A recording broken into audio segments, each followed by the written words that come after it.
the sun is just starting to climb up over the treetops. And it's gonna be a beautiful day, that's plain to see. Welcome to Bill Dance Outdoors, America's most popular and longest running TV fishing show. Now I've gone fishing with Bill Dance today. If it's growing huge trophy bass for your lake or wanting to know more about aquatic vegetation in a lake, one very qualified individual who can give you good advice is Freddy Langford of Langford Aquatics in Lakeland, Florida. The first part of Freddy's career in the 1970s was spent in fisheries and laboratory research. And as a regional fisheries biologist for the Florida Wildlife Commission, he later made the move to form his own company. Freddy says that much is based in plants. The whole biosphere hinges on the plant system, and aquatic plants are so important.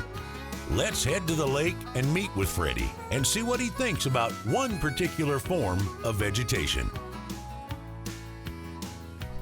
Fred, as you well know, there are many undesirable plants, and there are many that are not. But what about our favorite, club rush? Desirable is a good way to describe this plant. It's great habitat.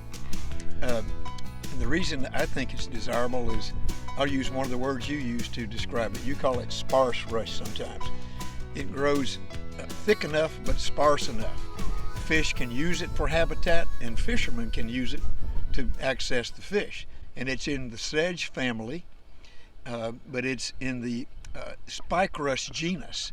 And the thing that I like about it is that it grows to a desirable height. It doesn't overshadow everything like cattails do, and it doesn't reach that undesirable density that cattails can. I like it because of the depth that it grows in. It can grow a little deeper than cattails. It grows in about 3 feet of water as a max, and it can get to 4 feet tall. So it's just a desirable plant because it provides a lot of additional substrate to create a food chain and a habitat and cover. So it's not only cover, but it's great substrate or point of attachment for a lot of aquatic organisms that start the food chain. All right, now you said the word habitat. Now we look at it. It's long, it's skinny, and it's just thick as it can be out through here. Mm-hmm. And it goes like this all the way to the bottom, right? Yes, sir. Basically. Mm-hmm. Just how good a habitat is that for bass? I think it's great habitat for bass because it's great habitat for all the other fish and aquatic organisms that they depend on. So bass can spawn in it, and when their fry come up off the nest, then there are going to be things for them to eat. There's going to be, the food chain's going to have started there, and there's going to be cover to help protect them from things that might try to eat them. So it's great habitat for both adult bass because they're going to seek food in it, and it's good habitat for their offspring because they can find food in it and also find cover to help their survival. I catch so many bass in the spring, spawning bass in it. It's just unbelievable, the number of fish I catch out of it.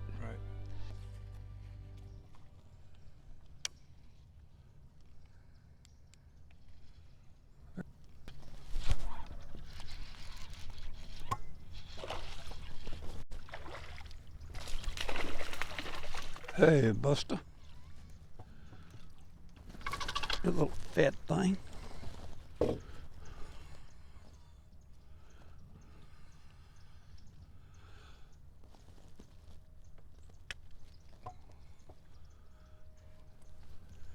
Ta-ta. There he is. Sitting right there. Felt a little bit bigger. Howdy. See ya. Bill Dance Outdoors, sponsored by Bass Pro Shops and Cabela's. Your adventure starts here. Rebel, catch fish anywhere. And by Mercury Marine, go boldly. Today's Conditions Log is sponsored by Outdoor Water Solutions, offering pond and lake aeration systems with energy-saving solutions including solar and wind, customized to fit your need. Visit OutdoorWaterSolutions.com for quality aeration products.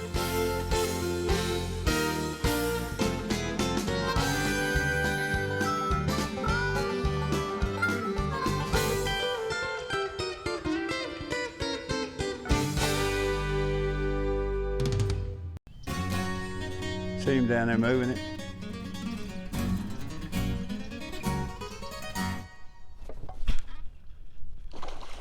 Big one. Get him out there.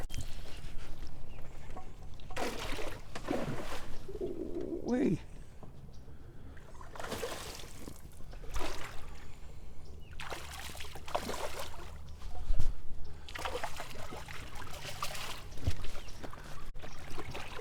Wee.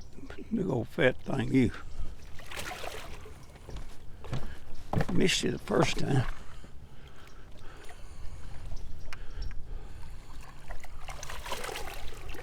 Come on back here. You wanted that worm, didn't you? Oh.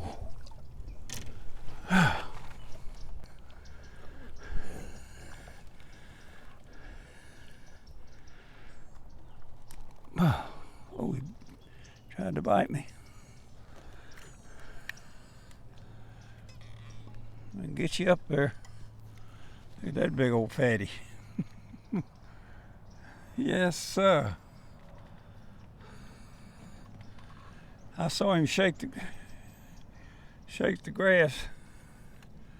Big old fat stuff. Oh, you want to bite? I know you want to go home. I'm gonna let you. Ah, Lee. See ya. Boom! I saw him the first time. I missed him. Had to get readjusted. He came back and get it, and that's kind of unusual in this color water. Normally in clear water, not every time they'll come back and get it. You see him plow that sparse rush up. That's right there's where he was too. They love that stuff. And you know something? Freddy and I do too. What's your favorite bait to fish in it? Woo, I like to, in the spring, when the fish are up in it, I like to flip a jig in it. On the fringes of it, I like to throw a shallow running crankbait. I like to slow roll a spinnerbait on the outside edges of it. Even when the lake gets a bloom on it, they love to move shallow. They love to move up against something. Fish are thicmotactic. They're touch sensitive. They love to get against something. You can take a bathtub or a 900-gallon tank and throw a bass in it, and he just swims around just like he's lost. And throw a brick in it, first thing he does, he swims right up against that brick. They want to get next to something. And so you have this type of cover. The lake gets muddy. The lake gets a big bloom on it. Where's the first thing they're going? They're going shallow, and they want to get close to something. And this type of cover is just perfect for them.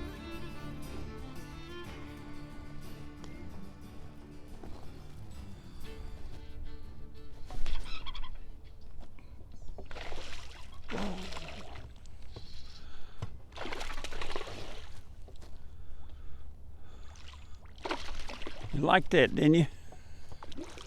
Huh? Okay, come up here.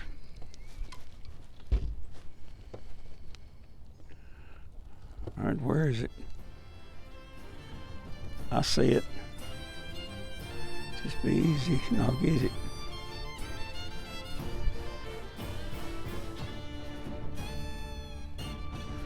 Finger's just not long enough.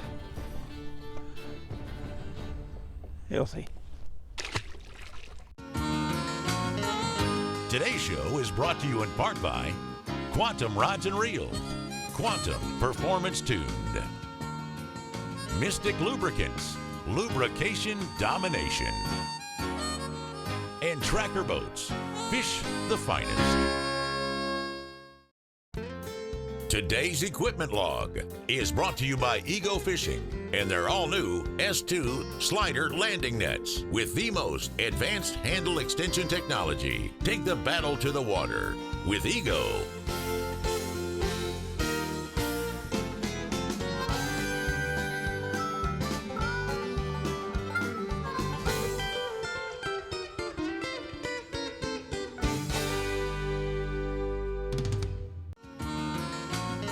Today's show is sponsored in part by Berkeley, Catch More Fish. Bill Dance exclusive rods by Quantum. And by Garmin. Bite your fish, not your fish finder. In your business, do you plant this cover too? Yes, sir. We can plant it. We actually sometimes buy it from an approved aquatic nursery, and they'll send it to us in what we call bare root stock. They'll send us a certain amount of plants, and we'll take those and go plant them in lakes and ponds that don't have any littoral zone cover. This would be perfect that you could plant all around the edge of your lake. It'll just grow out to 3 feet. You don't have a problem with it as far as growing out of control. It's easy to fish. You can throw so many different type of baits in it and around it, over the top of it, along the edge of it. To me, it's just perfect type shoreline vegetation. And it would establish and provide, I think, something that's missing in a lot of small lakes and ponds. Because a lot of times people don't want plants because they think it's weeds and it's going to be a problem. They want the thing to be sort of open all the way around, but it really is desirable to have this type of marginal plant. If you look at the bottom of the lake bottom, the amount of surface area that flat area gives you is multiplied tremendously by having this type of multiplying plant that occurs from 1 to 3 feet deep water, giving you more points of attachment for all kinds of life. So in other words, you rate it number 1. I'd say it's number 1. I've always liked the way it looks and the way it grows. I love it. I think it's tremendous. Yeah. It does a good job of stabilizing that area where you might get turbidity and erosion, and providing points of attachment that facilitate another food chain other than what you get just off of that dirt, sand, or rock, whatever bottom you have. It's not going to give you as much productivity as something growing in that zone from 1 inch to 3 feet deep will.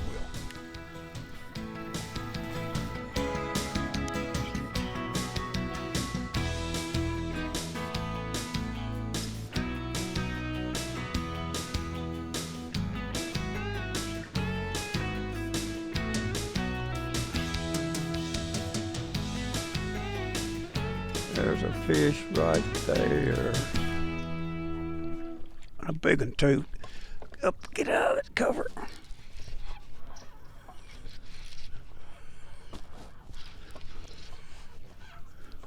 Ooh.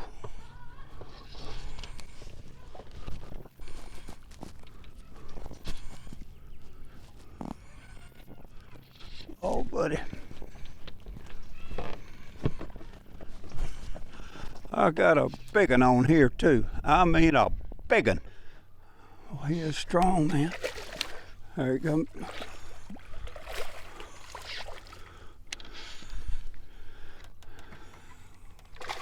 I knew you was big, boy.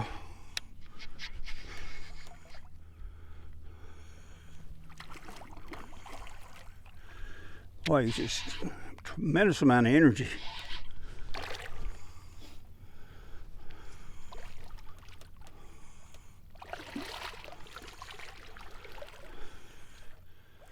Easy, easy. Hooks all the way down the corner of your old little mouth. Open up. Look at that. Way down there. Whoa. Got a tough mouth. There we go. Look how fat that one is. Gotta go home? I'm gonna let you go. Ooh. Boy, looks like I just dropped a bucket of lard in the water. The Bill Dance question and answer of the week is brought to you by Bill Dance Exclusive Rods by Quantum. Whether you're fishing for panfish, bass, catfish, or light saltwater, we have an action for you. Available at Bass Pro Shops and Cabela's. It's a new conventional braid using 9 100% polyethylene fibers. It's built to be smooth, quiet, and cast so easily. The 9 strands are woven together for strength, and this product is ideal for pitching, flipping, or casting, and available from 8 to 100 pound test. And it's a small diameter braid. Hey, an impressive line you're really gonna like. Today's show is sponsored in part by Millennium Marine, a new class of comfort. And by Garmin Force Trolling Motors, fish with force. Closed caption provided by Power Pole, the original shallow water anchor.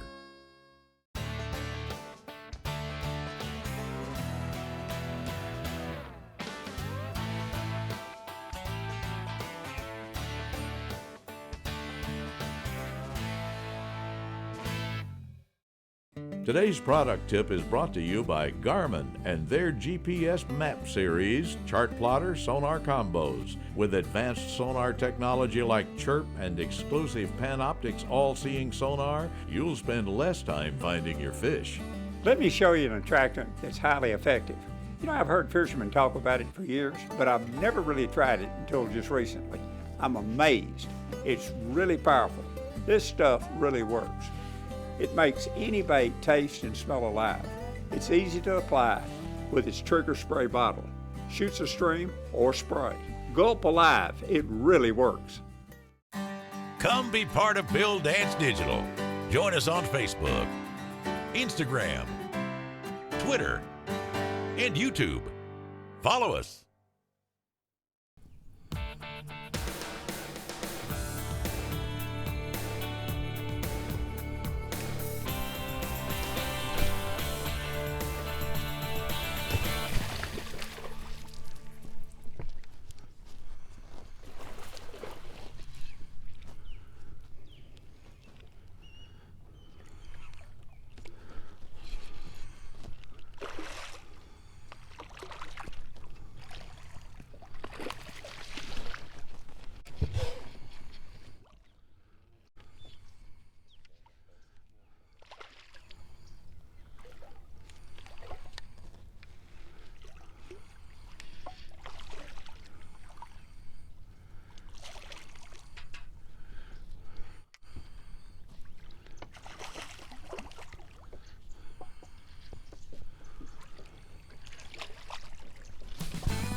Freddy.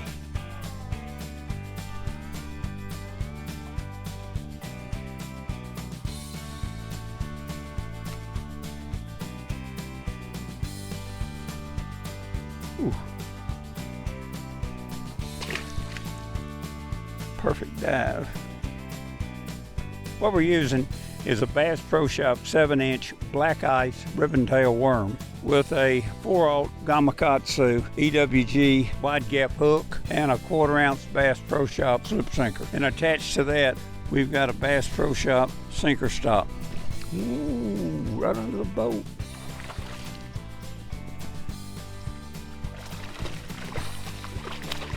Just splashing up a storm, Mr. Piggy. I'm not gonna put you in a bind. Easy. Yes. Hoggy.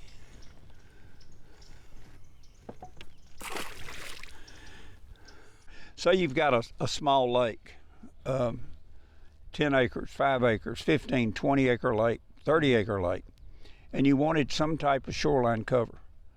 I mean, you've got umpteen gene different types of shoreline cover, from American pondweed to, and then there's the invasive types that you're constantly fighting and constantly trying to poison and that grows out of control. This would be perfect that you could plant all around the edge of your lake. It'll just grow out to 3 feet. Right. You don't have a problem with it as far as growing out of control. Right. It's easy to fish. Yeah, it is really, I think, designed to grow in that part of the ecosystem of a lake, from the very edge out to about 3 feet.